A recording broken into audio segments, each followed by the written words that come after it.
first of all, they should understand, is business what gives them that spark? Because if you don't have the spark for whatever you want to do, your energy will be drained the first day. So if you feel like business gives you that energy to continue, then you can start finding ways of expanding while still you're on the job, because we don't want you to come out here and you don't have something to start. As I said, for me, my job ended, but at least I had a small remote job, so I had some few coins. So for you to start business, you need something. Even if you're in a toxic work environment, don't die there. Find a way. Look for your passion. Are you in the fashion industry? We cannot all become suppliers.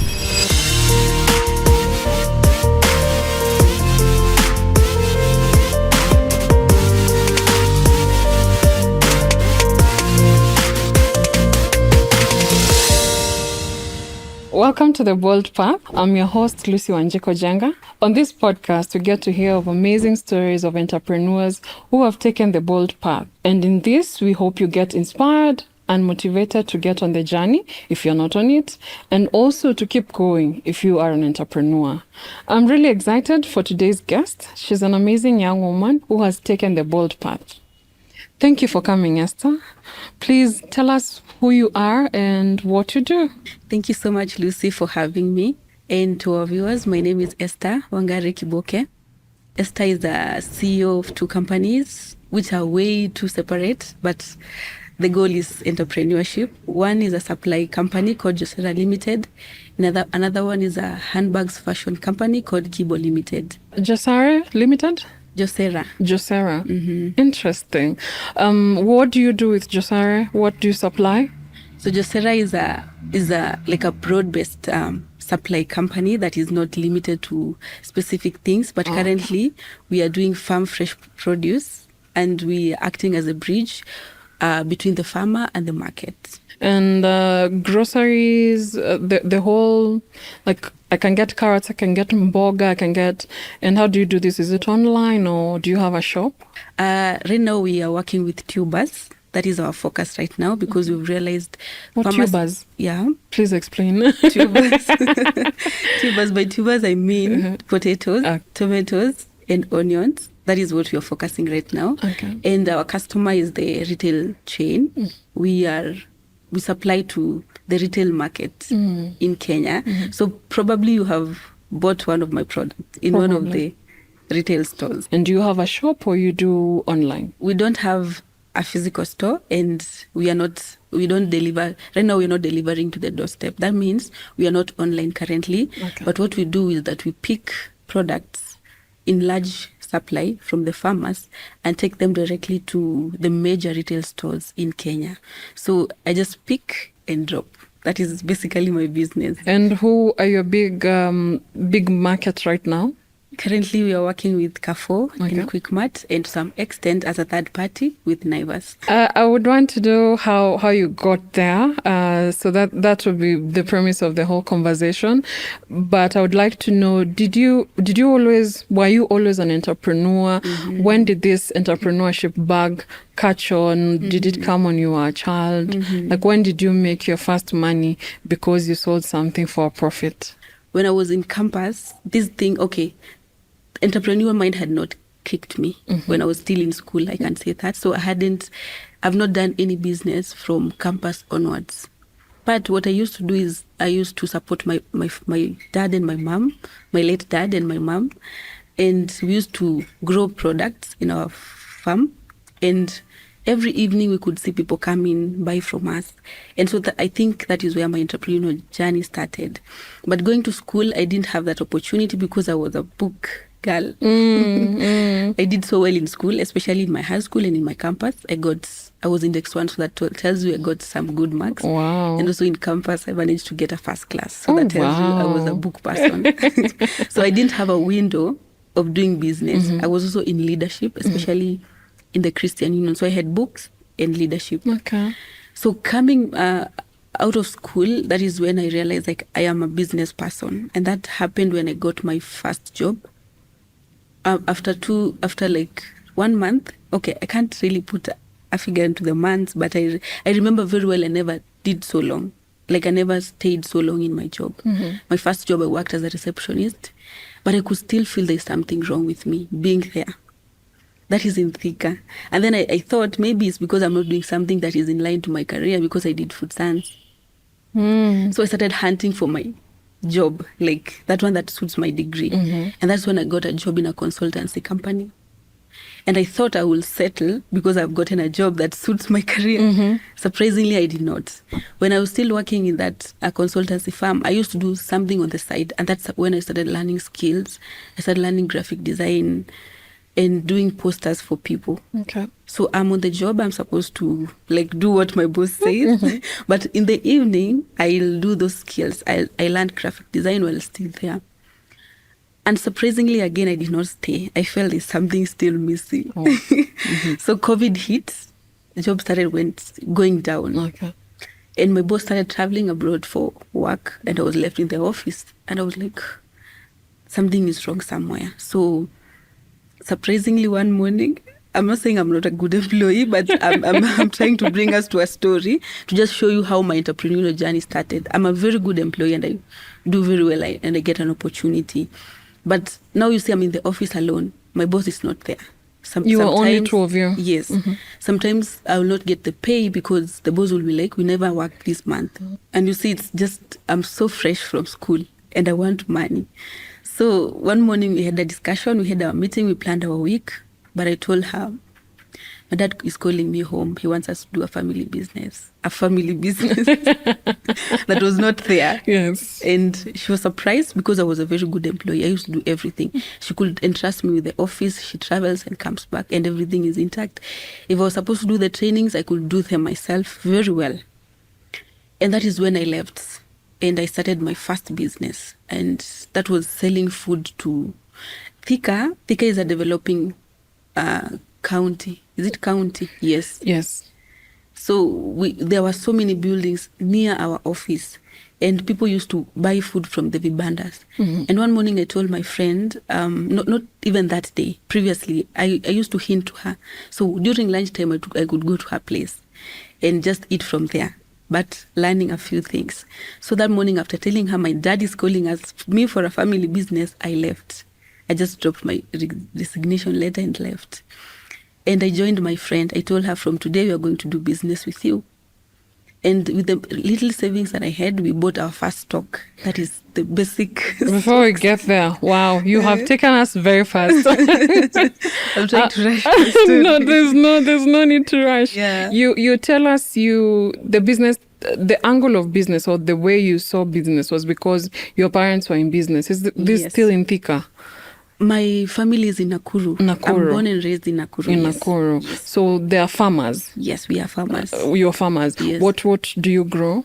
Nakuru is a very funny county because since I got to know myself, we've been farming maize for the longest. Like we don't have these short cash crop farms, no cash crop products. We don't have them. So normally what my parents used to do, and even my mom is doing right now, is planting maize for 9 months. Okay. And then in between she can do some vegetables, cabbages, kale, spinach. So that is what we are known for, even in our village. Okay. We don't lack that in and out of season. Okay. Yes. You used to help now with the selling or with the... With were the you selling. in charge of money? Or yes. What did that entail? So I forgot to tell you that I'm a firstborn. Oh, okay. So as a firstborn, that tells you when my parents were not in, I was in charge.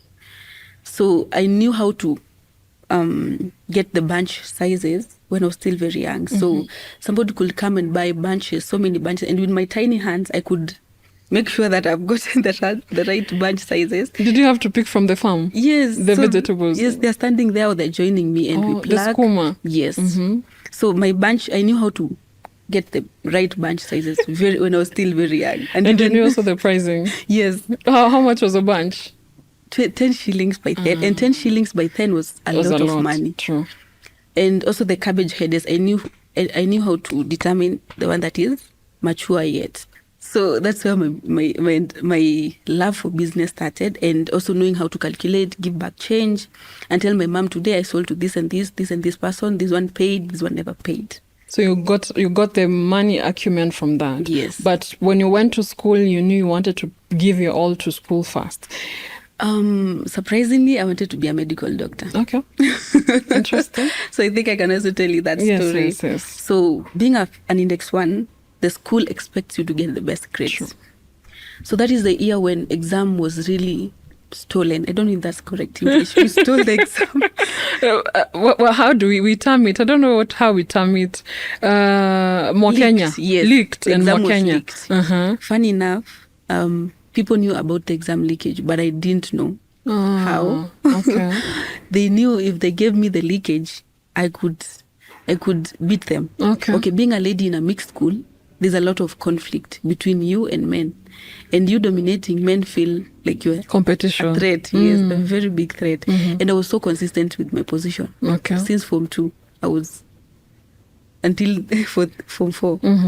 So there was that grudge, and so they used to have the exams and make sure that they're in school very early. By the time I'm coming in at 5 a.m., they have already done their research. They have the answers. Oh, interesting. So you never knew that the students in your school had even the leaked exams? Yes. Okay. But I knew there's a rumor of exam leakage, and they couldn't give me the papers. Okay. Should I say I'm right?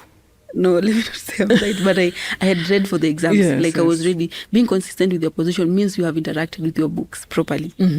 So my exams was not a problem to me, regardless, but mathematics was a problem. Actually had some special sessions towards the end of the year with a friend to just tell me this is how we do it. Because I was so good with maths, I was so good with other subjects. Okay. So the exam was being leaked. I never get to see the papers. But when the exam is difficult, they bring it to me for answers. So this is now KCSE? Yes. Okay. By the time I'm going to school, once again at 5 a.m., they have already gotten the answers. Unless the question was so difficult, I was given the paper. This was a day school? Yes. Okay. And you see, as a girl, I cannot leave home very early. Yes. And you see, it's my brother escorting me that morning, so I cannot wake him so early. Okay. All said and done, I never managed to get a grade to take me to campus because the exam was marked. They were lowering the grades. Because of the leakage. Yes, because of the leakage. Too bad I got a B plane. So you could not become the doctor that you envisioned to be? I could not become. Imagine an index 1 getting a B plane. That was quite a thing. The school was shocked. My teachers were shocked. Did the others get better grades? They got B pluses. Interesting. Those who were index 6 from index 2 actually. The one who topped was an index 2. I never managed. My teacher started calling me to go back to school, but my mom was like, no, you have other siblings, you just proceed.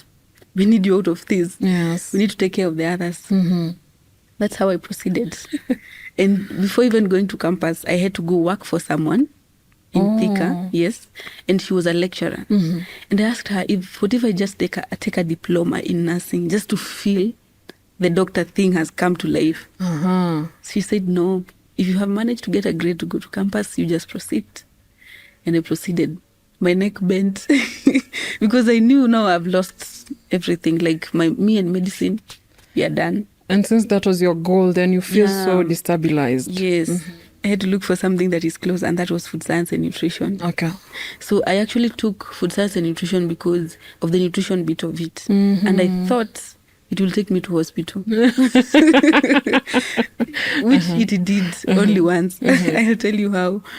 So, yeah, that's how I never ended up becoming a medical doctor. Okay. And I found myself in a totally different field. So now you have finished KCSE, you have decided food and nutrition is the second best thing. Yes. It's not what you wanted, but it's the second best thing. Yes. And you are working for someone before going into campus. Yes. So working for them, what was your pay?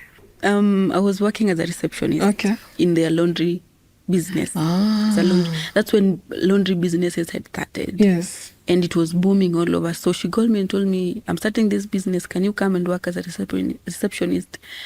And I didn't have an option. So instead of going to computer classes and driving that people used to do, you went to... I went to work. Interesting. But, yes, I never went I did computers when I was in class 8. But this driving and everything I just went direct to work. And that was in 2018, now before joining campus. Was it 2020? When was I in Form 3? 2016, I need 2017. to get my years correctly. It's okay. Because No I am a worries. 2016, 2020. So that tells you I was in Form 3 in 2014. Okay. Yes. It seems so far. So 2014, that was when I was in Form 3, and that's when I lost my dad. I'm supposed to remember that. 2015 So is Form 4, and I'm done. So we normally we used to join in September. So from January to around August, I worked for her as a receptionist. Was I paid? You are not? Most of the months I was not paid. I was just given like some pocket change. Just go to school. You've worked for us. When you come back, we will compensate. And how much are you supposed to be paid? 10,000 a month. And you were paid like Actually, how much? It was supposed to be 8,000 because she said I was sleeping and eating in her place. Oh my God. Yes. So 2,000 was for food and rent. Very interesting. Yes. So after that, you now joined Compass and you decided you want to focus on education fully. Yes. Because I thought my food science will take me to hospital as a doctor, as a nutritionist. What was this obsession with being a doctor? It was some of the top courses that were being said. Actually, now let me give a story. I wanted to do the 3 sciences when I was in school because I was good in biology, chemistry, and physics. So my deputy teacher who was teaching me biology was my close friend.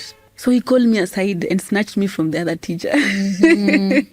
Because if I was not guided, I could have chosen physics over biology. Okay. So he snatched me and told me, no, you're going to do biology because we want to become a doctor and we want you to become one.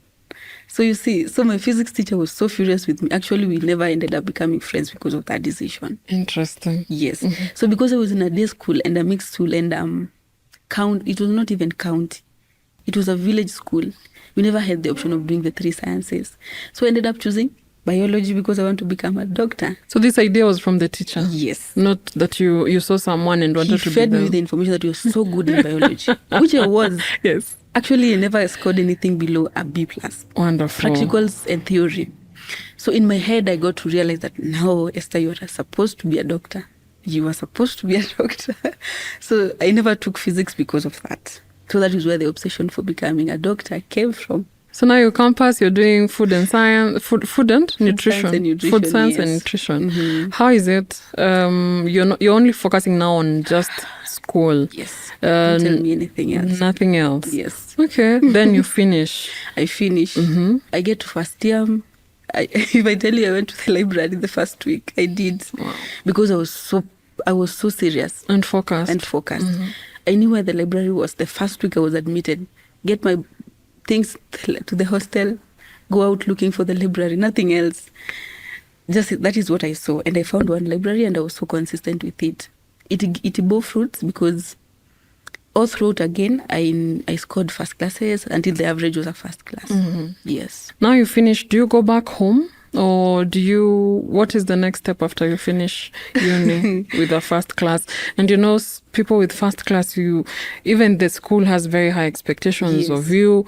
Also yourself, you have high expectations of yourself, your parents as well. But at this point, your dad had already passed away. Yes. So your mom obviously has expectations. True. And telling the siblings, you see, this is where we're going. And the villagers. So I finished school. I had a friend who had gotten a baby, so I stayed back a little bit to just help her with the baby and her exams. And then we went with her to a place.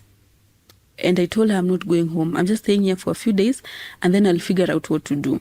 And that's when I found myself in Thika again. This lady called in the Midland. She asked me, "Are you done?"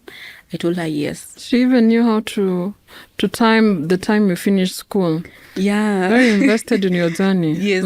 That tells me we worked with her for some time. Yeah. And here I am again, back to Thika. I've gotten a job even before our graduation. So in the process of our graduation, the school started looking for me because it was during COVID. COVID was very heavy that time. So we were not interacting. Our graduation was virtual.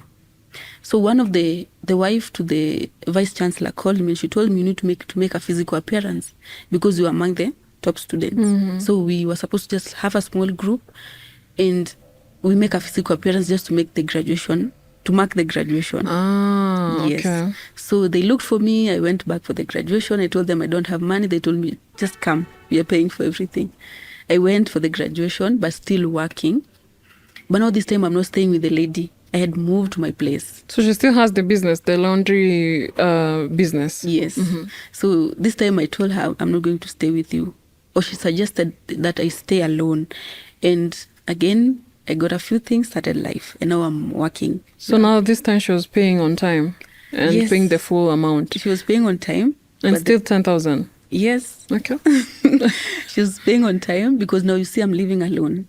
And I need to now have a full life. Yes, and cater for your bills. Yes. Okay. When now does the bag for business catch on? Is it during this employment or do you graduate to something else? When does the bag for entrepreneurship catch on? Previously, I had told you about how I moved from jobs. So now this is where it started. This was the first job. Yes. And I appreciate so much because it gave me an opportunity to see the world in a different perspective and in different eyes. And I learned how to talk to people. Now coming from the village, I know how to talk to people, to interact with people, to give change, to account, to write receipts and everything. So that was my first touch of business, and to negotiate. Actually, that's where I learned how to negotiate. A customer will come with them. I don't know if it's supposed to be called a bunch of clothes. And I will give them our price list and they're like, that is too high. But now I could attach the price to the value we are offering. And they'll be like, okay, fine. So that's when I learned negotiation skills and making sure that I don't give too much discount, because I'll not be able to account to the boss. Why did you give this amount of discount? Were you even looking at our price list, or you just gave a discount? Interesting. Yes. So, and also to give timelines, to manage expectations of our clients, because sometimes we were late with the deliveries. So I learned how to manage clients with different emotions, different personalities. So that was my first encounter with business. But now I was never satisfied, as I had said, because I felt, no, this is not my profession. I've gotten a first class. How am I supposed to be doing this? I'm supposed to be seated in an office doing big things. And surprisingly, I never told you why I never ended up in the hospital, because I did food science and nutrition. I went to the hospital once for my attachment, and I never liked the environment. Now that is the other side of it. Wow. It was so traumatizing. Like ambulances, sick patients. Like you had a patient yesterday, today they are not there. Those 3 months of my attachment were not the best. And I vowed never to go back. I even was so happy that I never ended up in the being hospital. a doctor. Yes. So now everything just made sense. Because you're being told being a doctor is not because you went to this to a hospital to see what a doctor does. And this is a lesson to probably all parents and teachers. Yes, that take someone first to a place where you're telling them they would end up, to see how they interact with it, with that environment. I never went back. I don't know, even when I'm going to the hospital, I normally cringe to that environment, because it is not the best. Because I've also been sick. Yes. Later, I became sick for quite some time with my nervous system. I had an issue with my nervous system that just got healed recently. Okay. So that's how I have even spent too much time in the hospital. So coming back to my job, that's where the business was my first interaction with business. But again, in the business, I felt I've worked so hard. I need to make my teachers proud. Even my college teachers, my university teachers, because surprisingly, in my 4th year, a lecturer called me to do her project, her thesis project. That was, my project was her project. Wow, okay. Because, I don't know, once again, I interacted very well with my books. I can't say I'm right, but I had taken time with my books to understand what I'm supposed to be doing. And she approached me and told me, hey, Esther, I want you to do your project will be my thesis, and we write a book out of it. I was like, wow, you've said something, then let's do it. And that is what she ended up having as her thesis. So I need to make this group of people proud by going back to my profession. And I started looking for jobs in my career. Our business was on the ground floor, but up there was a consultancy, a food science consultancy. She used to do trainings for food standards. Those in the food industry or in the food science industry understand standards, HACCPs, BRCGS, all those things. And I was like, wow, this is it. Finally. Finally, I found my space. And my obviously spot. they paid better. They paid better, and the environment was so good. It is what I've done in class. And you see, food science and nutrition is just, you see, food science and nutrition. It is those are two different things. Yeah. Yes. And in school, I did so well in food science. That was the technical bit of it. Nutrition was more theory. A lot of theories, like take this to do this, take this to do this. But food science was so practical. If it was food technology, it was real food technology. Real food technology. If you understand technology, it is technology. If it's tea production, because we used to do a lot of tea, beverage, it was under beverage, we could go to the industry and say, this is it. Okay. Until we see our final product. So my interest shifted. To now technological. And now I am this food science buddy. I am this food science buddy. Again, I got the job.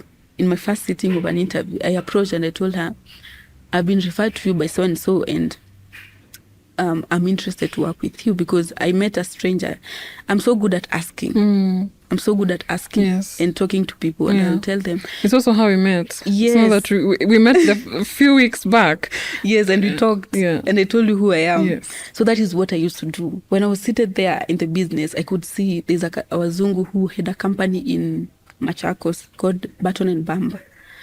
And they used to do food production of dried fruits. And one day I approached her and she was she was not even our customer. She used to pass in our corridor. And one day I stopped her and I told her, I've done food science and I'm interested and I've learned about your company and I'm interested. She told me, I don't have an opportunity right now, but I'm going to refer you to someone. And now she referred me to the director of that company. Interesting. Wow. So I went and I knocked that office and I told her, I've been referred to you by so and so, and I'm interested to work with you.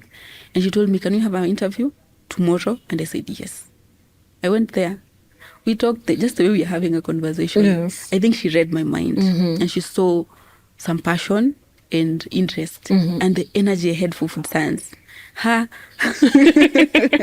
You were passionate. You were very passionate about this. It. And she was like, okay, we can start working. That's how I got a job. But we're still in the middle of COVID. So again, as I told you, industry started closing because they started reducing the number of people, reduced the interaction, and some of the companies went down completely because she was consulting for different food companies. So everything is closing down. There's no work. So the only opportunity she had was to travel outside the country to go and train the standards once again. And I'm left in the office again. So you're not doing anything in this office? I'm not doing anything. I'm just reporting open. She calls me and asks me. So it's like being a reception all over again. Yes. But I was doubling up as a receptionist and as a trainer because she wanted to train me to now take up the local trainings. When she's outside. Okay. Yes. So was this the owner or the director? The director. She was a lady. Okay. Yes, a very hardworking lady. Awesome. So now you do this for how long? I do it for like 5 months because now I started handling the social media pages. And that's when I started learning skills. I told you about the my graphics. And you also told me that at that point you did some VA also? Yes. Virtual assistant. Yes. I learned those soft skills. And I started handling the pages, social media pages, preparing reports, booklets. So I learned a lot of technical skills while still there, graphics and managing communities and replying to emails, email management, a lot of VA. So that was my first interaction with virtual assistant. And it is self-taught, but I'm doing it as if I've, as if it's expected of you. One thing with me, if I love something, I love it. If I love this microphone, I will love it. With all the angles, like I will take care of it. And I will learn even the smallest part of it. So that was it with VA. And I even never knew it was VA. I even just thought it's a bit of social media, posting, uploading, email management, reading, replying to emails and stuff. So that is 5 months. I'm in the office. Work has started going down. And now I'm here. I'm like, wow, the job that I wanted so much is no longer there. And I now felt unutilized. So what did you do about it? So I'm feeling this energy that I have is not being utilized. Yes. No, it's not being utilized. And I'm tired of looking for jobs again. Let me now shift then that's when I jumped into business. But you're not coming in blank. You're coming in with skills. The skills you have taught yourself, and also the skills you have garnered being in these two businesses. Yes. And did it help that they were led by women? I realized that as a woman, you can start a business and it will flourish. Like you can own a business without a man behind it. Yes. And it will flourish. True. So now you do you resign, or do you just start your business, and what do you start with? I resigned, and this is how we did it. We had our meeting, me and the director, because we never had other team members. And we plan our week, we plan her travels, we plan our local trainings, and I keep quiet. And as I told her my dad is calling me home for a family business. She keeps quiet, and she's like, okay. And that's how I left. She did not even fight? She did not fight, because I had given her enough reasons as to why I'm supposed to go back home. Because I think it was just an escape route. You did not even have those policies where you have to stay a month, give a month's notice? No, because one, as I told you, our business was going down. So she also felt the weight of having an extra person in the office. Yes. So to some extent, it felt like a relief for her. Okay. And to me, it was also a relief, because I felt now my potential will start being utilized. So this is not a good way of living. Employment, but it's because I felt time is moving. I need money. It's just I'm so fresh from school, and I need to make money for myself.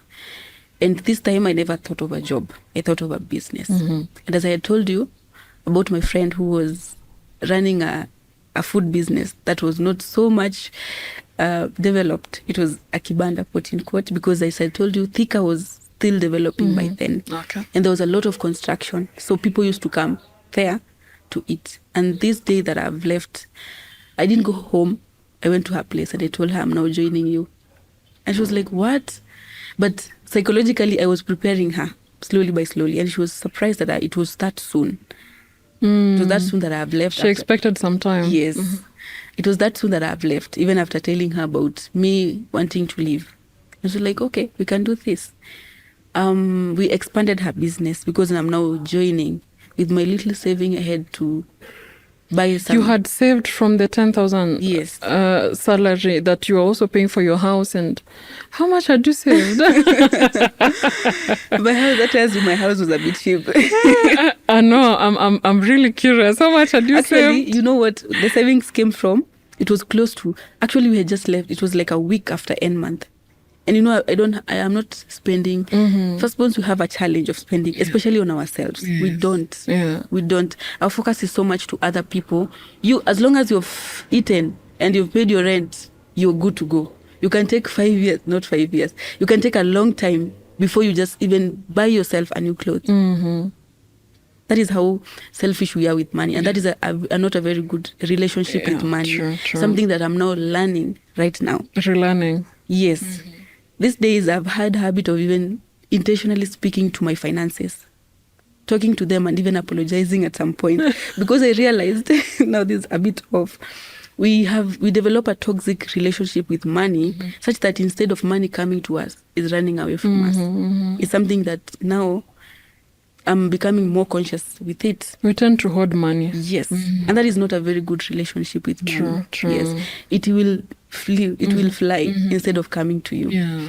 So from my salary, believe it, I had some savings. Wow. Okay. Because I bought fresh stock, and she even told me from this, because we used to do breakfast and lunch, so that these people, when they're going to work, they'll pass by our place, and we were not the only ones.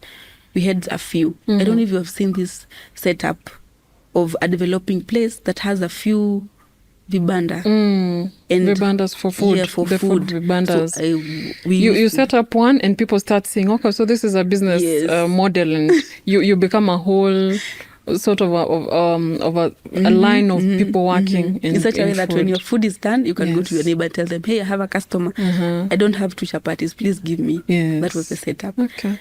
I'm here. My few coins, my friend, she was so supportive. She was called Lina. And she told me, fine, come. What do you want us to do? We expand our business. What will we be doing? We'll have to even stay in one place. But myself, I was closer to the business. So I didn't move fast. I stayed at my place because it was just a walking distance. So that breakfast was so early. We were supposed to be there by at least 5 to have tea ready and everything. And we'll clear our morning schedule. We rest a bit, we'd start doing lunch. I did that for quite some time. Tell you, I was so relaxed. I never had the pressure. I knew how to interact with money, to interact with people, and I had learned negotiation from my other business. So that was when the spark of business came. How long did you do this for? Maximum 4 months. That is a long time. That is a long time, yeah. I did that for a long time because... When you say a long time, I'm thinking it's a year or 2 years. It was a long time because it was closer to at least 4 months. And the reason is my cousin called in again with a job opportunity. Yes. And that's how I found myself in the retail industry. Walk me through this business. So she had already done it for how long, the business, before you got in? At least 1 year. At least 1 year. Yes. So when you came in, the money that you brought in was for just stock, not for new place or new cups not cutlery, just stock. That is the unga and making sure that you are arriving on time and setting up on time. Yes. What was the learning from this, and what challenges did you probably see? I learned a lot. Especially, first of all, I was so excited. Somehow, and I didn't realize by then, the baby in me was so happy. The Esther in me was so happy because it was now efforts. It was not me being told, tomorrow you'll wake up, get to the office, do this. It was me planning my day. You planning your day. It is me knowing that I will sleep and by 4 a.m. I'll be up. That gave me joy. Wow. But I didn't pick that by then. I didn't know it was something that, I didn't know that was the real me. Because I'm so good with that. Myself, I'll tell you a story and just move towards our closing, that not one time that I've slept outside working on my deliveries. Because that is me. Yes. I'm one person who... you give your all to your passion. What I want to do, I will do it. With my fingers, with my toes, with my head. I will do it. So I didn't pick that by then. Yes. And I thought it's just passion. And it's because I've been left from the routine. I've let myself out from the routine. I thought it was the problem was the routine. But it was not the routine. It was me being myself. Yeah. It was the business part of me coming out. I was so excited about these schedules. My own made schedules. They were giving me a lot of joy. And it was starting early, but that did not It did not bother me. For me, I didn't have a problem with sleeping. I didn't bother about waking up and just getting dirty because it was not an office job. It was you'll go there clean, but you'll come out very dirty because you're interacting with firewood, with water, washing dishes. Were you responsible for the cooking, the serving? Yes, we used to rotate. If I wake up very early, I'm the one doing the breakfast. So you'll come, you'll be in charge of serving as I add. In case our tea runs out, there's a person at the back end. So you know how to cook good mandazis, good chapatis. Good chapatis. And let us not forget that she did this with first class honors. You know? You did not choose or wait for this job to come. If you saw me how happy I was at that setup, yes, I was happy. Yes. I was happy. And we did that, and I managed my life by then. And so, surprisingly, I even had some change, some pocket change, because you say it's business. And if the business was good today, that means we're going home with money. This is partnership. Yes. How are you making sure that the profits worked for you? How are you distributing the profits amongst yourselves? It wasn't a problem because at first, as I told you, she was a very good friend of mine. And you see, I had prepared her and we had had these conversations before. How are you splitting the profits? It was a 50-50. Wow. Yes. Okay. That's how That's kind a good she friend. was. Yeah. She was very kind. She was very kind, and I think I'll need to call her after this. She was very kind, and she agreed to my 50-50 deal. I think she had read my story and she saw also the passion, because I told you once again, when I love something, I will love it to the core, and she was so open to that. So in the evening we had our mathematics. Take what you're taking, we try again tomorrow. We put aside money for our tomorrow's business. We go home. So you finish, you get a call from your cousin, there's a job opportunity. What is this job opportunity that takes you away from the joy of business? Yes. So my cousin had gone to retail before me. And she just sent a message to me in my inbox. And she told me, there's this opportunity. By then he thought he wanted my brother to go for the job. Okay. So he told me, does your brother qualify for this? And I think my brother didn't have one of the certificates. And I told him, I don't have a job. Ah. Yes. Because then what was taking you back there? Where are you? Actually, I even told him I don't have a job, but I have all this school. I told him my brother doesn't have one of the certificates, but I have. And now what takes me back to the job is his lifestyle. My cousin used to live very well. And I thought, if I get a job like his, I'm going to live the way he lives. When people say retail, they assume we know what retail is. I really don't know what retail is. When someone says retail, I think to myself, is it a shop? Because that's what the retail shops, the way they write them, sign them, retail shops. Is that what we mean when we say retail? Retail is just a big name of a supermarket. It's just a polished name of a supermarket. Really? Yes. Interesting. So you go to retail supermarket. And I thought, my cousin is living well. And he's a shop attendant. By then, he was working in Naivasha. And he was the cousin to look after in our family. Look up to. You see these people who come from Nairobi well dressed and their family looks very well. And I was like, this is another opportunity. I tell him, I have all these things. And he tells me, send them to me. I send them, not considering that I will get the job. Because I'm doing so well with my business. And my first interview, I get shortlisted and I give out my papers. And the retail interviews are not difficult. Actually, their grades were bare grades. Something closer to a D+, a C-. And you see, I'm past that. For considering where I'm coming from. And so I was not worried. And I knew at the back of my head, I'll get this thing. But I'm not so much bothered because I'm in business. And they started calling. The first shortlisting, I was there. I did the interview, the aptitude test, and we were given a reporting date. And now I'm leaving my my business. Your friend. Yeah, my friend and her business. Did you tell her when you were going to the interview? I told her. Okay. You see, we are so close and I need to keep updating her about what is going on so that she can also start preparing. I am not a hoper once again. I don't hope from things, but it's because it was that season. When an opportunity arises and you're prepared for it, you take it. Yes. And we are here. The retail job is here. And once again, I go back to employment. As a what? As a line attendant with my first class. I think that's really beautiful. Yes. We might laugh it off, but I think it's very beautiful that you do not let ego stand in the way of you pursuing the things you want out of life. Yes. Because you see, even this business, it's a kibanda. It's not a 5-star hotel. But you're there and you're giving it your all. So that is very important. I think it's a very good thing for people to learn and take from. Because we've seen these stories of people with first-class honors who never leave the house if they're not going to a well-paying job of 250,000. Yes.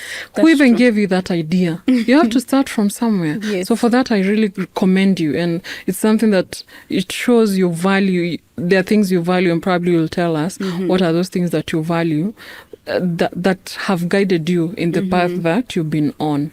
So now you're a line attendant. Yes, I'm a line attendant.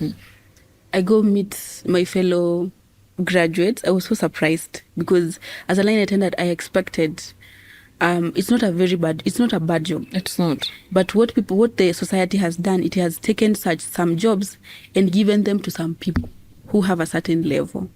But I was shocked to find other line attendants who were also graduates, and I was a bit encouraged.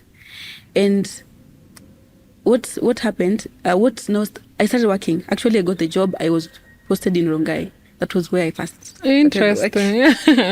That was my first. We are laughing because we are recording in Rongai. And I moved again to start life. And I moved with the things that I had still in Thika. Very few things that just makes your life move on. So how do you communicate this with your friend? What is the discussion? Since she'll continue the business, now will there be a split of profits or no more? No. Okay. Once again, my friend was so good. It's like she had opened a door for me to just try and see what I want in life. And she was very comfortable. She worked with me throughout my interview process, my transitioning, and even the last day that we were working together. She was so comfortable. She was a mom because she had a daughter. Okay. I think having been a mom and a young girl gave her that muscle to accommodate anybody else in their life. And she also knew my story. So she was so comfortable and so happy for me. And we even continued talking even after I had left. So that tells you that our relationship was so strong. And I still value her up to date, because those are people who hold you when you're starting without even considering who you are. Even you were even a stranger to them, but they're not surprised. Like, they're not looking at that. They're looking at you moving to the next step. And she was so much aware about my education background. And she told me, she was telling that I want my daughter to go to school like you. So you see the kind of conversations we had. Yes. So now you are working for the retail, you're a line attendant. How long do you stay in this line attendant? Do you get promoted? How long do you stay in this? That was now my first job to at least have a good time with it, because I was employed in 2021 and I left my job in 2024. Okay. So you see, I have interacted with the job for now for 3 years. And if I get my first posting once again, I am so happy, because the pay now has at least doubled up. Oh, good. Because our entry level salary was 23,000. Good. I was so happy about it. Now I could move to a better, a decent house that I can now afford to pay at least 5,000 and above. And I moved to a new place and I start working. I meet my fellow people who have gone to school, and now we have these difficult conversations with them, and we ask ourselves, why are we here? But because we don't have jobs, we are supposed to be here. That's why we are here. And now we need to put more effort, and at least somebody somewhere will see our efforts and ask us, have you gone to school? Because now that was another criteria. In that retail company, that is how people used to be promoted. As long as you've gone to school, you're a step ahead. Okay. Yes. So now it's working hard. Interesting. And I did work hard. I was posted in a grocery section. So that tells you interacted with fresh vegetables every day. Yeah. And you're seeing the business opportunities. and I saw business opportunities that are not being taken advantage of. Yes. Wow. That's very good. So you do this for 3 years. It's you get promoted, you get to rise in this role. Do you leave, or do you do it together with your business? When I was posted in that section, grocery section, I saw an opportunity of growing salads. And I started packing my salads. So you see, now the business is now still chasing me. Okay. It has not left me. It is still chasing me. Few months so to you the pack section, salads and sell them here, and you're the line attendant. Let me give you a story. So we had one of our supplier. Yes. He used to supply salads. He was so friendly. So now, because I'm going to the back end section to receive our products, I interact with them. And I realize this is a good opportunity, because it doesn't require a lot of capital. It's me calling mom, telling her, hey, I have this opportunity and I want us to try. And I had joined a chama by then. I had some savings. I took a leave. We were given leave like twice in a year. The first leave, I'd already seen a business, saved up some amount. Chama got ikalingana na penye I'm going home. And I'm home and I tell mom, I want you to give me a piece of your land. And I want us to try this product. Okay. And then we are going to sell. My mom is very cooperative. And because she's in business, she sells. And by then our land was bare. She gives me a piece. And I told her, you're the manager. Make sure they grow. I'll be paying the people on the farm and bring them to Nairobi. And that's how we did. That's how my first business came out. Okay. And we grew them. And we started supplying. So my mom used to pluck them in the evening together with my siblings. And they make sure that they're in Nairobi at least by 6 a.m. Wow. Bad enough, that supplier never was not cooperative, because I gave him my product, but never paid me.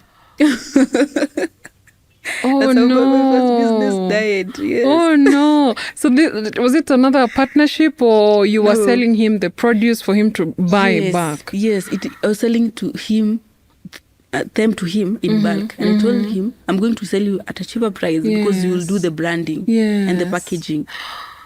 He never paid. I am so sorry. That business went down. And I felt so bad because I had saved up. Including your siblings and your mom. And it's not something like maize you can harvest and put in the store. They're salads. The ones that I used to make burger. Yes. The lettuce. Yes. But no different varieties. There's rocket, salad, and another one. I've even forgotten the third name. I had done 3 years. So that must have been really traumatizing. It was so bad. How long was this? What was the agreement that when you saw you did not receive your first pay, you realized this guy was a con? Because There's no better term. Yeah, it was a con. He started behaving as if, no, he started complaining, oh, my business is down. Some of the products are coming not well done. They're not clean. And Makiu, when I gave him the product, I asked him, how many packets have you gotten? He tells me 16, 15, you see. But now, when it comes to pay me, he starts saying that the business is down. Wow. I left. You left. Up to date, he has not paid me. Oh, gosh. Are you still hopeful that you'll get paid? No, I made peace with it.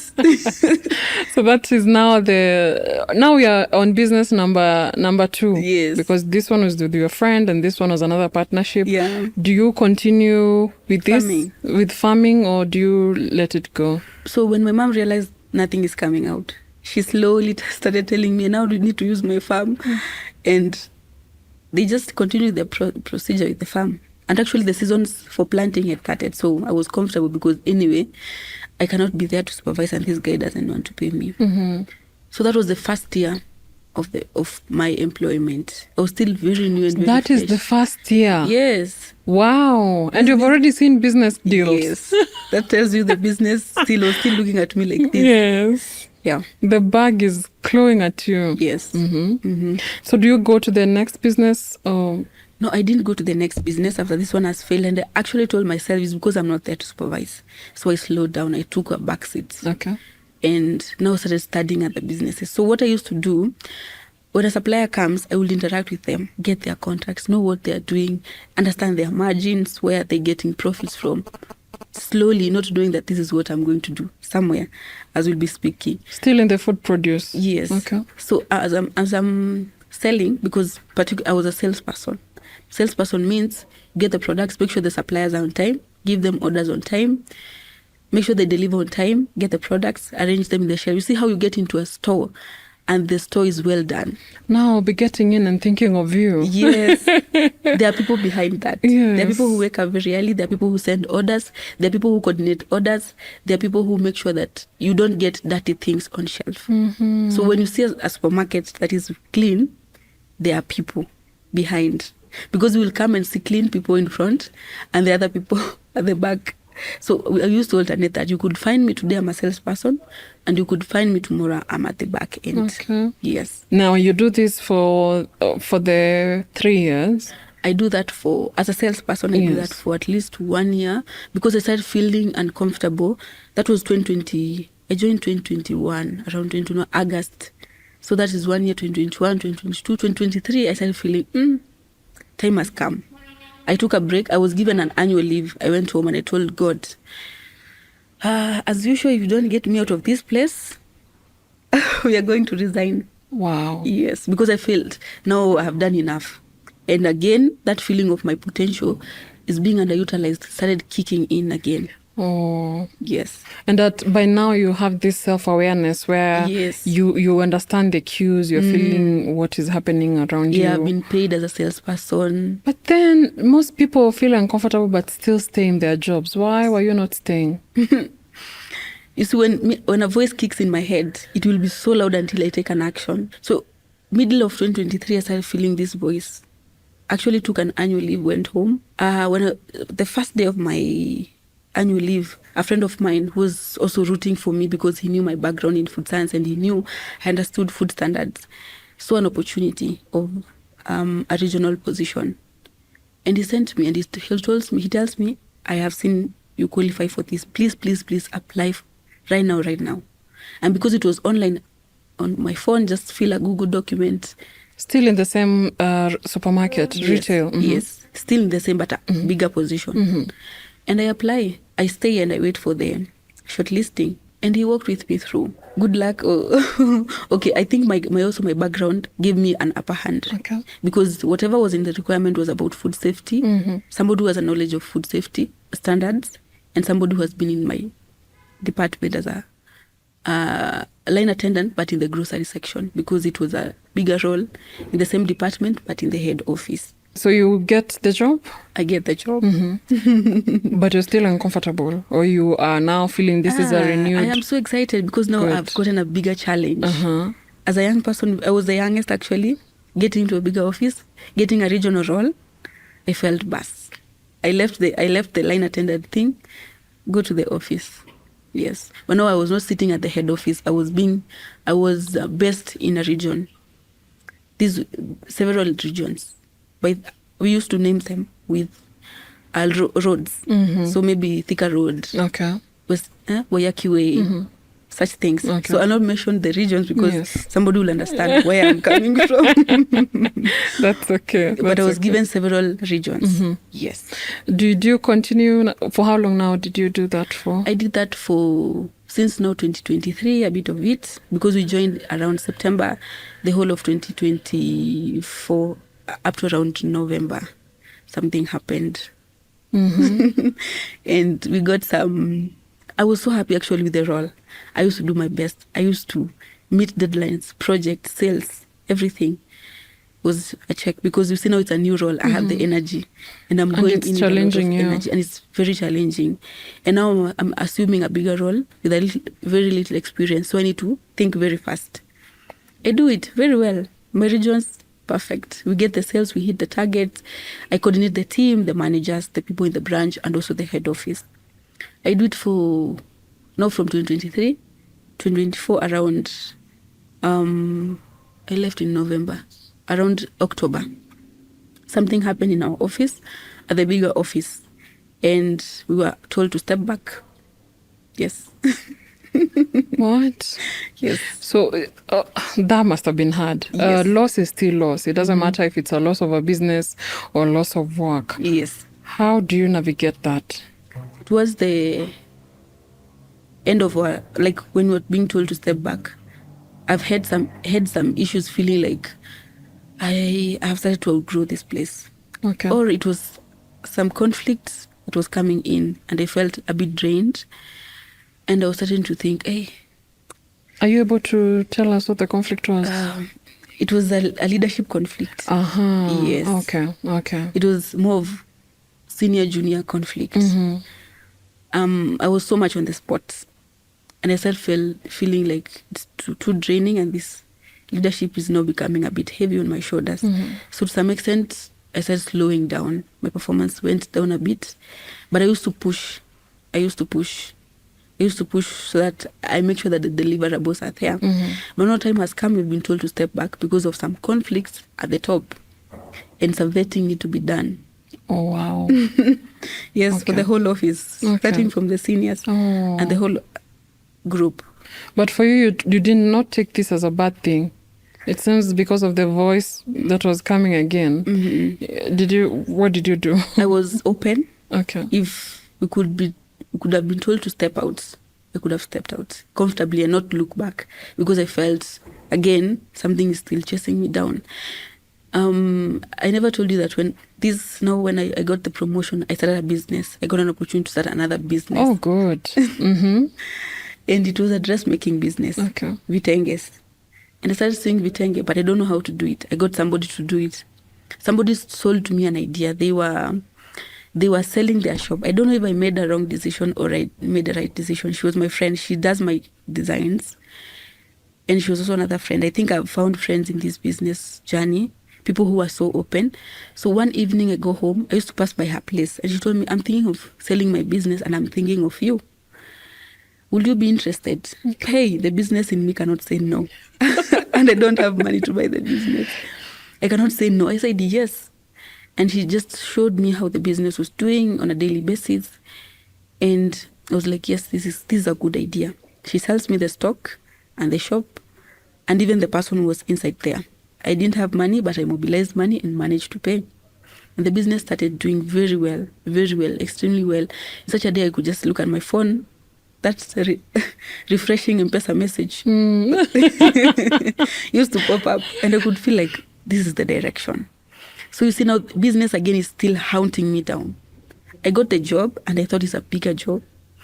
You would settle. No, I think we are not taught that you can work and have business. Like there's nothing wrong with you wanting more out of life. And if you get to a point where you want to do more and there's an opportunity for you to do more, you do it, because it's still an opportunity. The same way you saw the opportunity when you saw your friend with her kibanda, the same way you left because you saw an opportunity in this retail. You know, you're seeing opportunities and taking advantage of them. True. You don't have any background in design. I don't. Or fabric or anything. I'm just a buyer. Yeah. You have good taste. You know, good when you see it. Yes. So how does this work? And I bet must have been challenging. It was so challenging. Actually, it was so challenging. Imagine myself. You've reminded me of something. When I bought this business, I used to leave my 9 to 5 and go to know my 5 to 9. 5 to 9. Yes. I'm seeing that as a trend on TikTok. Yes. Come with me for my 5 to 9. And the 5 to 9 was just going and see what the girl has done during the day. And if I will find customers there, I will attend to them. So imagine me without a background in fashion, giving an idea to a person who comes to our shop and they want a design for their Aurora show. And I'm there advising them, even with the colors and the designs. So Pinterest was my friend then. Yes. Yes. So I had to learn very fast, even to buy fabric by myself, to know where to go for the fabrics in Isli, and to even tell a customer, yes, I have this, and I deliver to you on Wednesday. So what I do, I leave work, I go to Isli, get a fabric, send to them and tell them, this is your fabric. All this time you're still working? Yes. All this time I'm still working. Business is chasing me down. It is hunting me. It is hunting me. Imagine leaving my house. I used even to go with my laptop to Isli just to make sure that I deliver to our client. Wow. The girl at the workplace tells me that we don't have linen. What will you do? You can't send her money to go. She can't leave the business. She can't leave the business. It's me to leave and go and make sure that we have linen for tomorrow. A customer wants a certain color of linen. Or I need to go and bring linings. I even got to learn about linings, designs, how to pattern a cloth, how to cut, if that is good English, just to make a design. How even to do repairs. I never knew how to do it, but I never did the actual thing, but I supervise. And if a customer will come and tell us, I want a repair for this, maybe they have a torn dress, I'll tell them 1 minute, she's coming. Wow.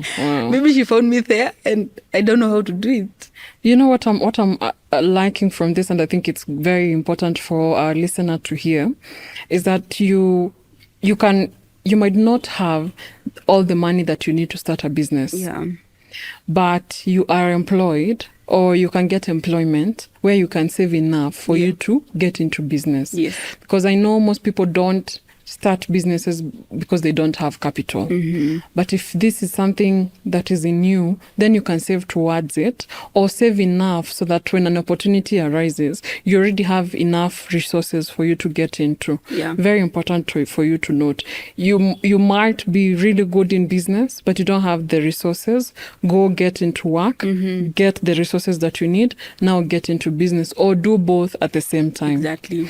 So now your business is doing well. You have been let go on this other side, or you have let them go. You didn't want to go through the vetting. You have now the fashion business. Where are you now? What is going on in your head? Are you regretting your choices? Will this be enough? Because I also wanted to ask, what were the profit margins? Was it giving you enough for you to leave work? Surprisingly, the business was able to pay its rent and the employee. That is, when I say it was good, it broke even very fast. And it's because I took it from somebody else. So the business had gone through all the phases. Was there a reason your friend was selling the business? She was expanding and she felt like that was too much for her. And she also had not gotten good people to now live with the other business. Okay. So she told me, hey, this one is weighing me down. And I want to give it to you as a starting point and also as a gift for you to start. Actually, she allowed me to pay in installments. Oh, so that's how it was affordable. Yes, that's was why that. Was it able. a negotiation, or it was something she suggested, or you negotiated to pay in installments? Her being the one that brought the business to me was open to any kind of payment. Okay. And you see, she's also my friend. How much was the business? 100,000. 100,000. And you had to pay installments of how much? I paid a down payment of 50,000. So the others, I paid slowly. In what period? I could tell her, I have 30,000. Will you take? Okay. Yes. Okay. That's how we managed to clear there. Actually, even paid like 3 times, 30, 20. Oh, good. Yeah. So I'm in the middle of the business. The job is shaky. So by the time I'm doing business, my job is still very okay because the vetting came later in the year, around October. You see, the business is around March. I bought the business in February of 2024. So it's doing very well. It's doing very well. It's doing very well. Again, the girl started being, I don't know what is the problem of employees, because she stopped cooperating. She knows how to do the designs, and then I think she saw another opportunity. Okay. And started to feel like the payment on this side was not enough. was not enough. But I understood her very okay.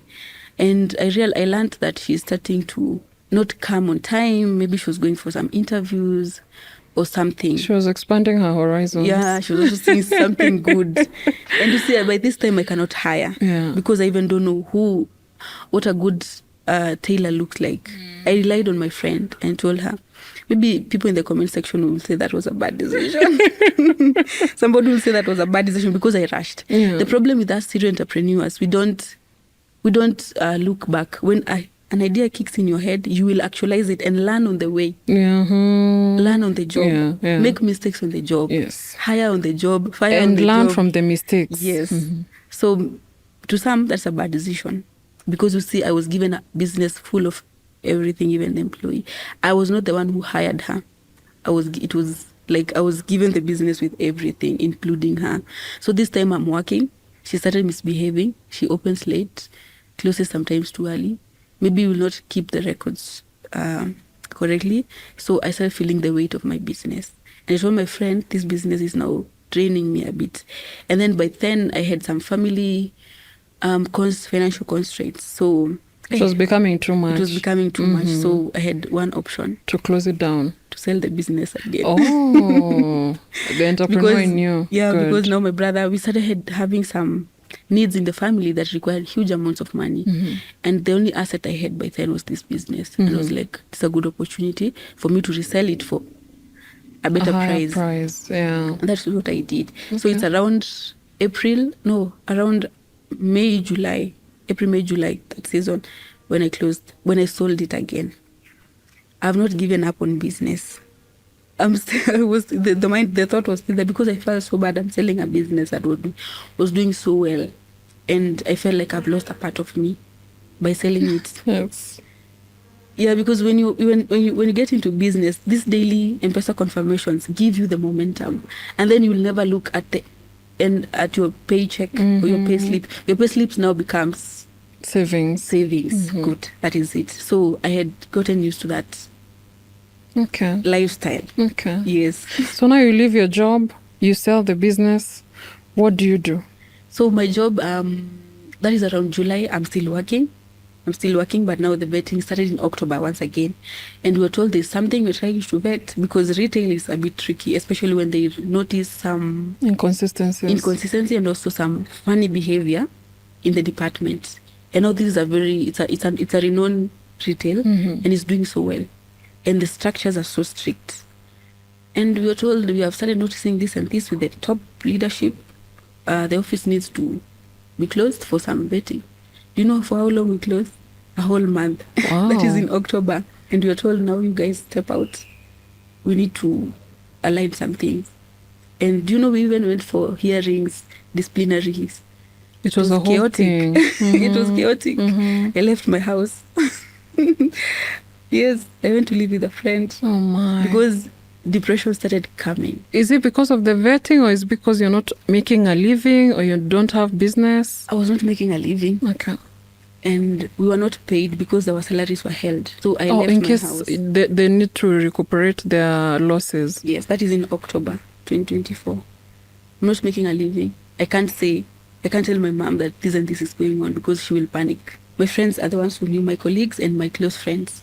I left my environment. I moved to a friend's place. Luckily, she was a very good friend of mine. She opened her arms for me. I stayed with her. I went for the hearings. I went for the disciplinary. And finally, we were given letters to tell us, this is your letter. It's a temporary dismissal. You need to appeal and prove not guilty. Oh. So deep down, I know I'm not guilty, because we need they're focusing on the top leadership. Yes. But to clean the whole department, they need you to prove to them that you are not guilty. Without a reasonable doubt. Yes. So the process was not easy, because you're staying home. The first hearing is this week. You'll stay another week, go for the second hearing. And then you'll now start to provide evidence that you need to give out your bank statements. It was too much. Just to show that you're not guilty of some said mistake. Fine. The letter is here. It's a dismissal letter. What will you do? You did not appeal? I did not appeal, because I knew it will just be a cycle. Okay. And then they'll take advantage of the situation, because you look too desperate for a job. I left. So this is November. November, yes. That's now I was declared jobless in November. And also you don't have a business. I don't have a business. Your mind must have been working day and night. I was looking for opportunities, left, right, and center. Looking for opportunities, remote jobs.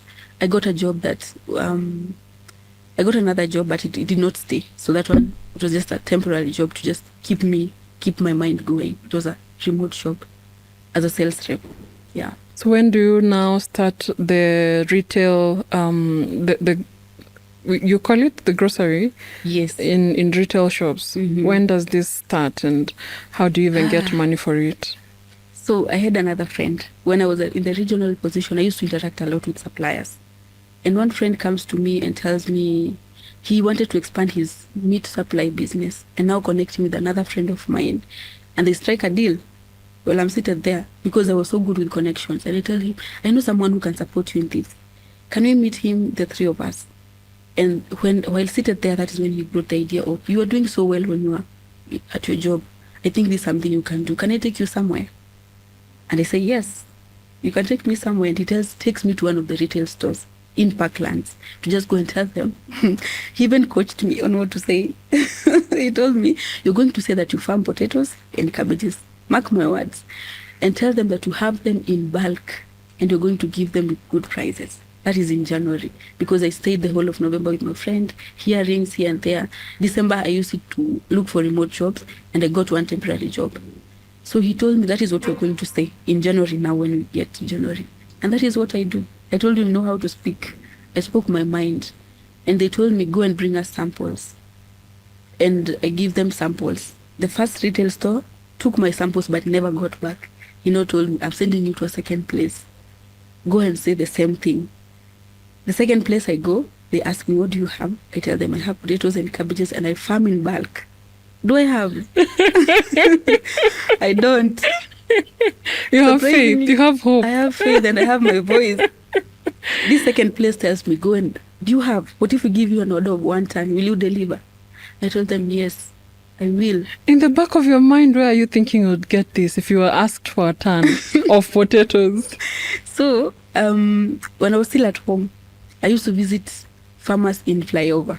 So it really helps that your parents were in farming, yes, and you have this farming background. Yes. So I used to visit them. One of my friends started farming cabbages. I used to help him sell so that I clear my mind. Okay. And I remember my friend has cabbages. That is one. 2, I cannot miss potatoes around. And I tell this second person, yes, I have. Will you give me? So I was having a lot of conversation on my course. I tell the one who has sent me, they have said they want 1 ton.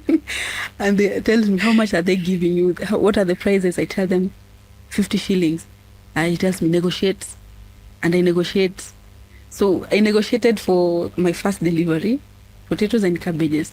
I get out. I have this friend again.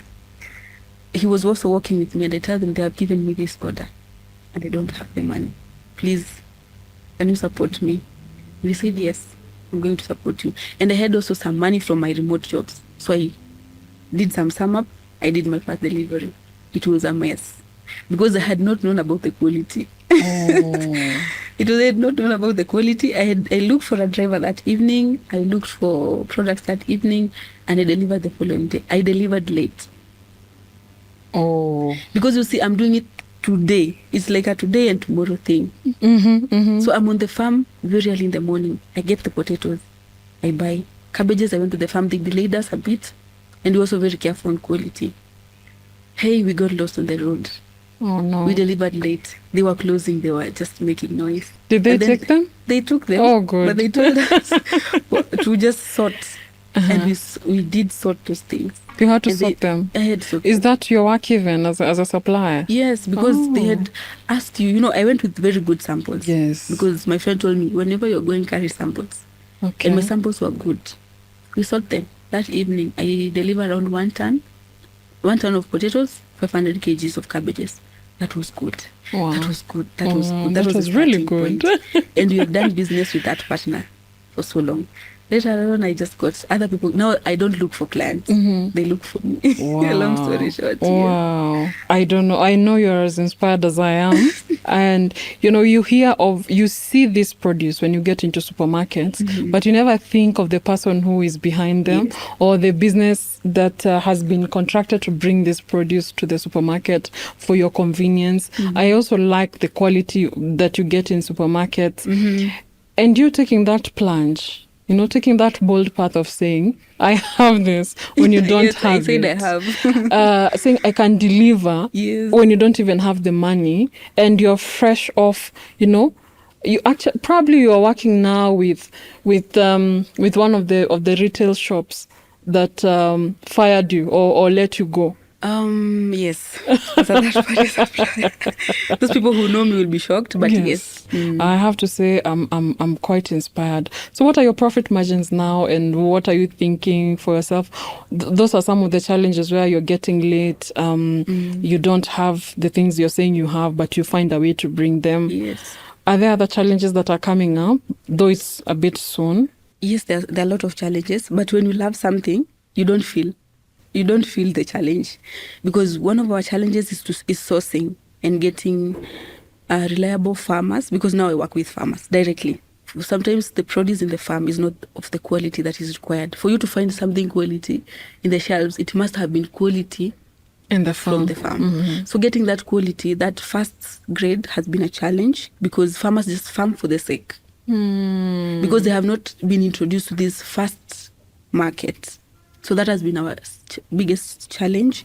Actually, last week or the other week was our slow week because the rains were so heavy. We're not going to the farm because what you get in the farm is not good quality. So we struggle and had to shift our sourcing. So the first challenge is getting that quality that you find in the supermarket. 2 is the inflation. Sometimes the prices go high, too high for us as suppliers to buy from the farm. Okay. But that is not an issue because you now have to extend your prices now on the other end. But now that change is not easy because you need to push your buyer to change the price. But it's not sudden because now that's a corporate decision. I used to work in the commercial department when I was there, and I know the process that price changes take.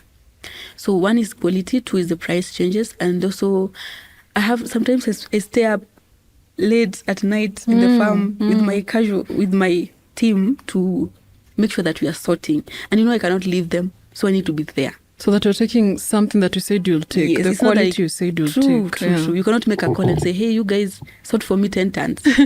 You need to be present. Yes. And that takes you back to you being a casual worker, like them. Yes. You need to now get back to their level. No ego here. No. Put it down, pick it aside.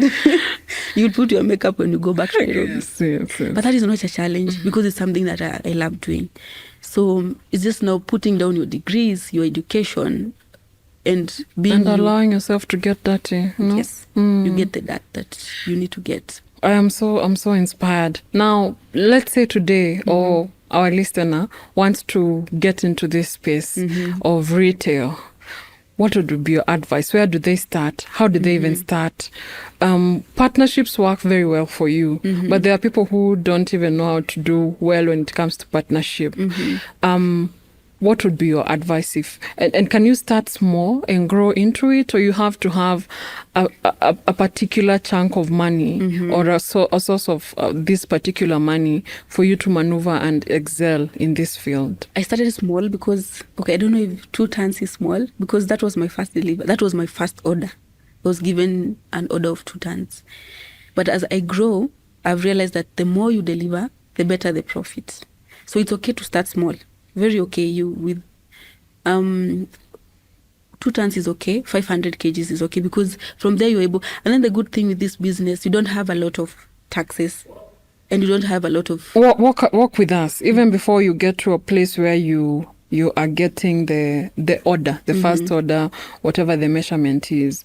Are there things you need to have in place? Are there certificates you need to have in place? How do you just walk into a supermarket and say, I'm here, this is what I can deliver? Walk us through that. If I was a young person today thinking of getting into this, yes, because this information, you don't get it anywhere. True. You are so lucky because you're already working in this space. Yes. And probably I know so many young people who, I have a friend of mine who has the mom has a big farm and she's been left with this farm, but because she does not understand the intricacies of, getting this produce to where it needs to go. Even with my education and don't have the experience, I will not use it.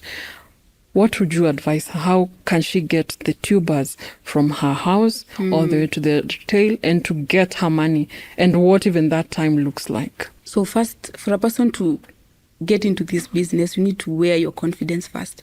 Because remember, you're not the only one. You're not the only one. You're finding other people who have done these businesses before you. So first thing, wear your confidence. Have it even when you don't have it. And then it's about relationships. Build relationships. It works well when you build relationships, because the level I am in, I can just go to the farm today and tell my drivers, tomorrow I have this and this sorted product, pick them for me and deliver to a certain place. It's about relationships. And again, be ready to get dirty. I think that sums it up well. Because you won't sit down and tell people to work for you. They will not get the grade, the quality that you want.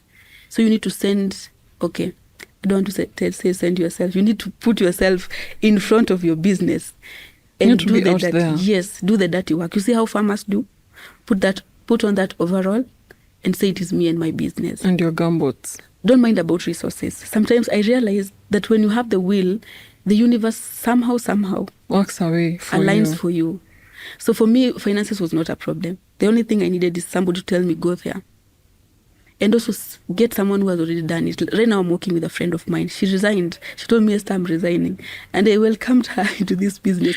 Right now, she has even given me an extra market. Wow. Yes. She came out with, I think she had 50,000. And the way she got her first order, she delivered. She had an order of 1.5 tons. That was her first delivery. Right now she's expanding. She's looking into these products, what do we call them? These ones that are grown in greenhouses. She's expanding to that route. Because she has realized Esther's strength is in tubers. My strength is in a different field. You will come, I will introduce you to tubers, but you will be like, I think vegetables does well for me. You will now find your taste. For me, tubers work well for me. Any day, anytime, I'll do tubers. But somebody else will find their passion, even in fruits. We have suppliers who do fruits.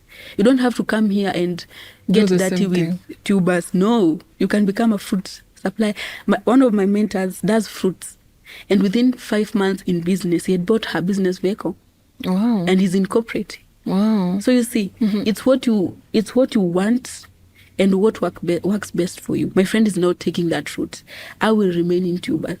It doesn't mean I will change, but I can expand. So wear your confidence, be ready to get dirty, to sleep late, and to wake up very early. So you don't need any certifications? No, I don't have certifications. Okay. Yeah. You just need to have good quality and present this when you're going to to these shops or to these retail shops, supermarkets and all. And I know, I think Trigger Feeds or Trigger Foods, I forget their name. They are into this. They do this, but with the vibandas. Yes. And they go to the grocery shops and they give these grocery shops the food stuff, the grocery for them to sell and get their pay. Okay, so you don't need certification. That is not an excuse. You can start even with 50,000. Yes. What is important is for you to make sure you are building relationships. That is so that you are able to get into the shops. Be very confident when you're speaking about what you need, what you think they need, or what you can sell. Yes. Also first kwanza identify what it is you want to sell. Yes, Ni nini true. unauza? You need to understand what it is you want to sell so that you can pitch it and pitch it well. And probably something that also you can get. Don't say you can get apples and you don't even know where apples are I almost said bread. You don't know where apples are grown. Yes. So you need to first understand what it is you're able to bring. True. Then you can work with partners or you can work on your own and you can start small. I love when people say you can start small because we always shy from going for opportunities. We expect we need a lot of money for such things. And then make sure that you are there in the field with the farmers. So the relationships are the farmers, the retail shops, and also the drivers. I'm hearing they're very important. Yeah, they're very important. Very important. Yeah. So it's a whole team. Wow. I'm so inspired and motivated by what you're doing, and I wish you nothing but the best. I know probably at some point other challenges will come, but you are ready for them. Yeah. True. There's another challenge maybe that I left out about payments. Yes. You need to look for people who are going to pay you on time. Okay. Because supply business is very tricky. The moment that you lack liquid capital, you won't work. So you need to have very people with a lot of integrity who you are delivering to, and have people who have structures. How do you gauge that? Who will pay on time and who won't? Look at their history. For example, they have cases of not paying people. As I said, you're not the first one in this business. The people who have done it. So he or she might have the business, or the person will have a history with other suppliers. Look at the habit. Listen to people. What do they say about this person, about this business? Do they pay on time? Or will they keep you invoice 28 days and you have agreed 14 days? So that is another challenge that comes with supply. Another thing is the age of the business. Supply business is affected by other businesses going down. For example, if I supply to Bold, maybe let's say Bold is a retail store. Yes. And tomorrow it goes down and our invoices are not yet cleared, or the checks have not cleared. I will take a lot of money to go to court, sue Bold. Bold will not pay me, and they will tell you, look, our business has gone down. What are we going to pay you with?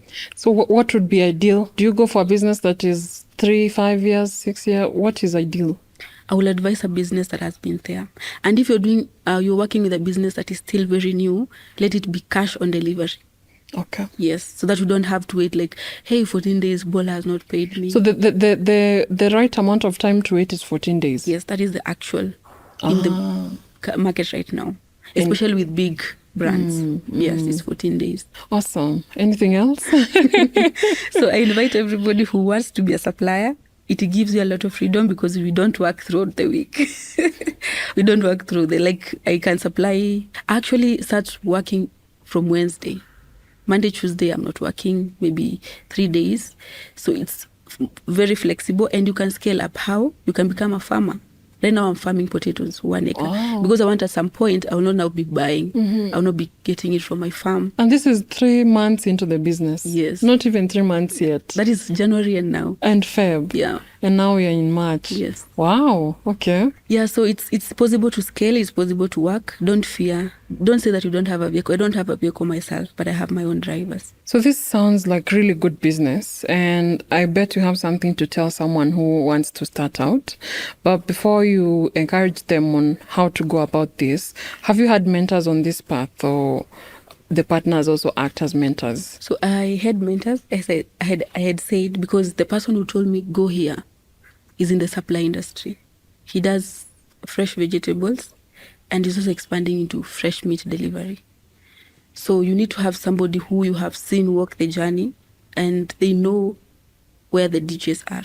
That is very key for you to walk in a journey. When you're learning from people who have already done it, you're even given the language, the way he even gave you the language to use. So that's really important.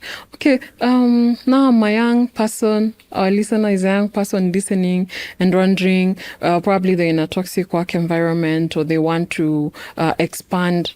How or what would you tell them to go about getting into a business like this, supply business? First of all, they should understand, is business what gives them that spark? Because if you don't have the spark for whatever you want to do, your energy will be drained the first day. So if you if you feel like business gives you that energy to continue, then you can start finding ways of expanding while still you're on the job, because we don't want you to come out here and you don't have even you don't have something to start. As I said, for me, my job ended, but at least I had relationships built. I had a small remote job, so I had some few coins. So for you to start business, you need something. Even if you're in a toxic work environment, don't die there. Find a way. Look for your passion. Are you in the fashion industry? We cannot all become suppliers. True. We have people who are talented with even makeup, anything, fashion. Find your spark, and wherever your spark leads you, follow it. Don't stay long. Don't wait. Don't wait for that job to end.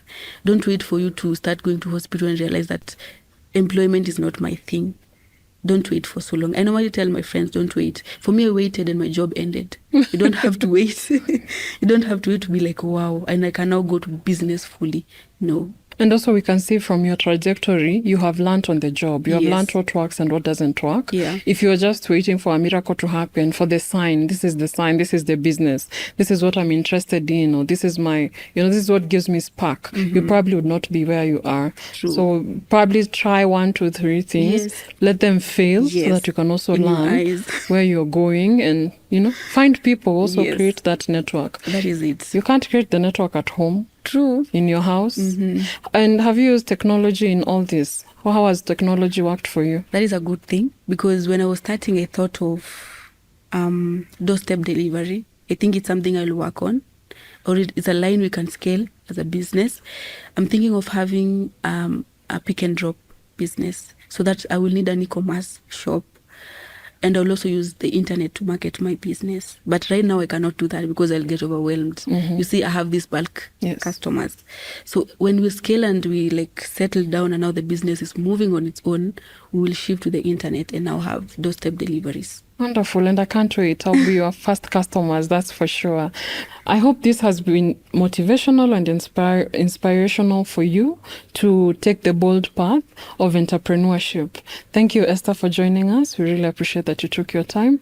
If a person wants to reach out to you, probably to get the kitenges, the bags that you mentioned, or to have you as one of their suppliers, how do they reach you? I can give my contact. My number is 0790 586 135, and you've reminded me about my bags. I said I'm a serial entrepreneur. We're working on a fashion brand that focuses on corporate women. We are designing bags for them. It's a leather styled bag that is something unique. Okay, yeah, it will be unique in the market. Maybe in the next 1 week we'll have it in the market. So that is also a side hustle. When you're a serial entrepreneur, you can't lack an idea.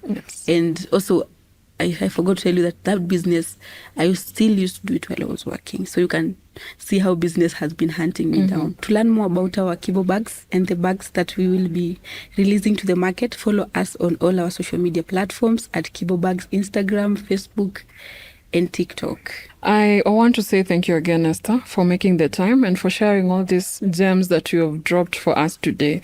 I know they will inspire someone and motivate someone to get on the bold path. And I can't wait for you to come back and to hear that this has grown and evolved and scaled up this has scaled up to avenues of even giving more people employment, and also you becoming, a big farmer. So look forward to your growth. Thank you so much for coming. And to our listener, thank you for joining and watching. I hope you've learned a lot and you've been inspired and motivated to get on the bold path if you're not on it, or to keep at it if you're on the bold path of entrepreneurship. It does get better. Start where you are at and open yourself for the beauty of entrepreneurship. Do like, comment, and subscribe. Until next time, thank you for joining.